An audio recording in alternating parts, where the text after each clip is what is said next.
Hello YouTube, it's Clay Rider. Over the weekend I was able to get second place down in Evansville, Indiana at a store championship using the new Shallot deck. It's a very interesting deck, and I know a lot of people are maybe trying to figure out how to build their Shallot decks, so I wanted to put mine out there. I was able to have pretty good success with it. I went 3-1. My matchups were a NamekKu, a Broly, a Yellow Vegeta, and a Super Saiyan DaimaKu. My only loss being Broly, which it was still a really close game. There are definitely ways you can play this deck into Broly to stand a better chance, but it definitely is a little bit of a tough matchup.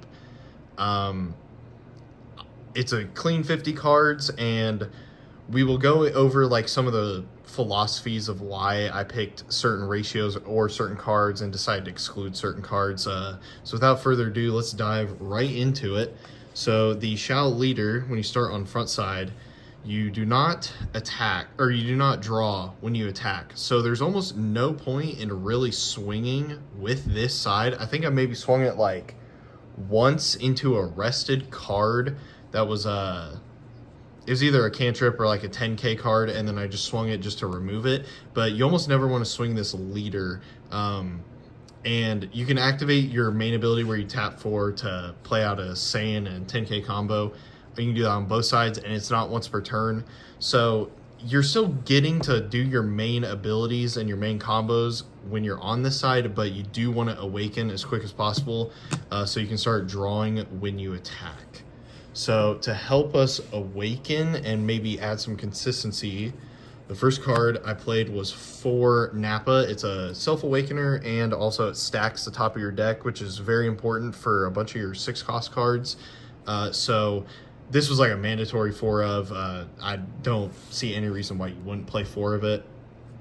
Next up is 4 Chi-Chi's. It's a 1-drop self-awakener, but it's also very good as an aggro card as well as a defensive card. So you can use it like basically as a pseudo super combo if it doesn't get removed, but it's also a great way to pump up your other swings by just tapping 1, and then you get a free additional 20k to add to it. And then for the last of the 1-drop battle cards, I did just play 3 cantrips. Because of all the other ratios that you'll see in this, I can only really find room to play 3. I could see playing the Bulma Searcher, but personally I just don't like bottom decking cards, especially if I see like super combos or multiple of my good 6-costs that I really need to see in my hand. So I just went with 3 cantrips, and it was totally fine for me. Next up, we got the 2-drops. So we got the best 2-drop in the deck of Vegito. It's not really good if you're going second and you already have the marker, but if you are going first and you need the marker, this is like a must play on turn 2, because then it turns your leader ability on for the next turn to play out the 6-drops. You almost want a mulligan for this if you are going first. And you don't really have to swing it too often. It's kind of hard for your opponent to remove because it is 6-cost on board. So it kind of sticks around for a while, and then eventually, like, once you maybe flip your leader, that's when you can like start swinging this, or you can swing into board to maybe remove some of their like 20k bodies on board.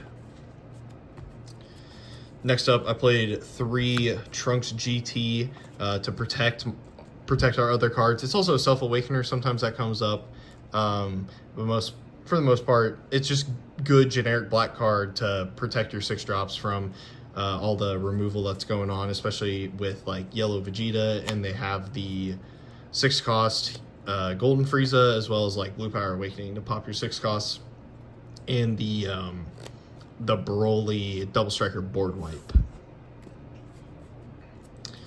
And for the last 2 costs, I did play the Shallot Double Striker. So I know a lot of people are going back and forth between, should I play Shallot, should I play the Bardock Double Striker?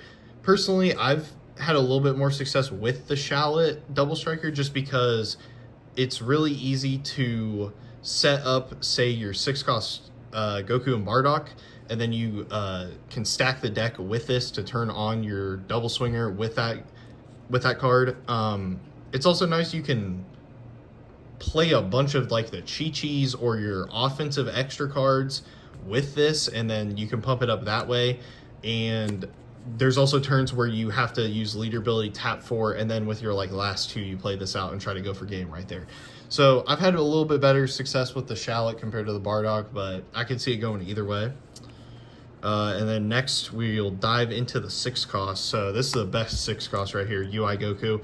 This is the reason you don't need to play the old secret rare Super Saiyan 4 Goku. This is just the better version of that card, but it's specifically for this deck. So it's a 10k combo. It generates a marker on play if you have it, and then this is how you replenish your hand after not drawing on the front side of your leader, where you can go early game, you might only have like 5 cards in hand, but if like a couple of these stick, you can get all the way up to like 11, 13 cards in hand, just by keep drawing cards and hitting 6 costs. And we'll get into a couple other ways you can stack the deck, so you know you're gonna hit it. Next up, we got 4 Gohans. This is just a pop anything as long as you hit a 6 cost off the top of your deck, which with like Nappa and the field extra that we'll dive into later, you're able to do it pretty consistently. Obviously, with this deck, you gotta know how to correctly stack your top deck depending on what you anticipate you're going to need to do. But this being able to pop anything and it being a 10k combo, I decided for consistency purposes, I just wanted to run 4 of it.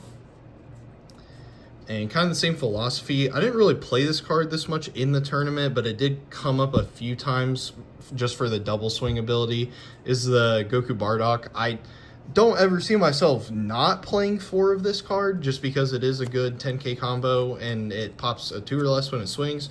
But obviously if I have like UI Goku, I'm playing that first before I play this. But this is a good target just to have in rotation in your hand for when you do need it.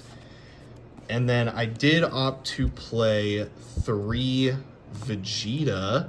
I originally was at 2 of this card, but I kept running into matchups where I really need to pop like a 3 and a 4, and this just put immediate pressure where I turn it sideways, swing 30, and then after that I can pop 2 cards on their field. So felt pretty good at 3. 10k combo, the worst case scenario. So, and you can stack it with your other abilities just to set up the abilities of your cards. And then I played 3 Gogeta. This card is the most staple black card of all time. I can't believe it's an SR, not a secret rare. This is how you win a lot of matchups nowadays.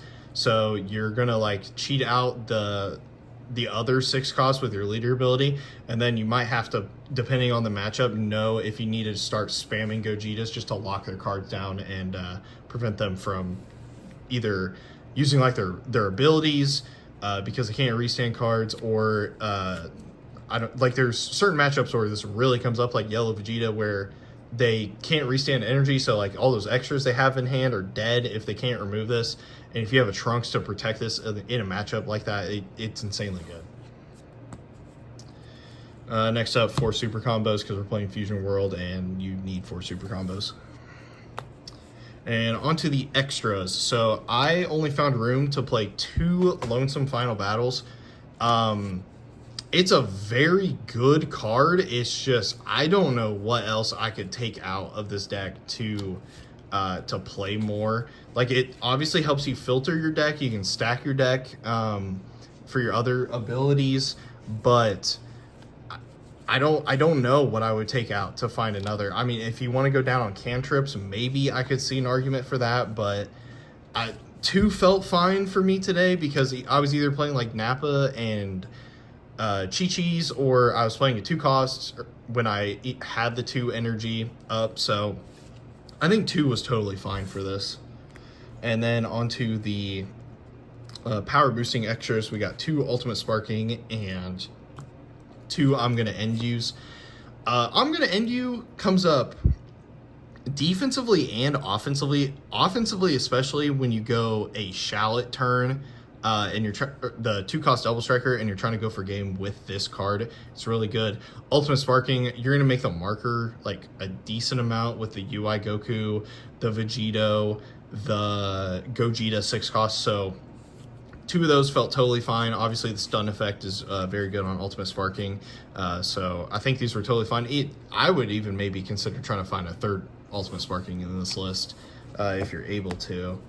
And then the last 2 cards, 2 Burning Power of Instinct.